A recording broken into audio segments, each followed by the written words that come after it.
Hey guys, welcome back to our channel. In this tech tutorial video, we're going to show you how you can print a site you visit on Mozilla Firefox. So let us dive right into it. So head over to Mozilla Firefox. Let me just close that window here. So what you want to do is simply click into these three lines in the top right corner on the given website you're at.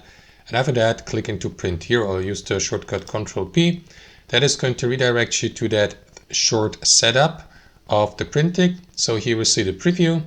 And here to the right, select the connected printer of yours. Select the amount of copies, the page orientation, portrait or landscape. Select the number of pages like the current, odd, even, custom or all. Let me go with all. Select the color mode like black and white or color. And once you're ready, guys, simply click into print at the bottom to initiate the printing.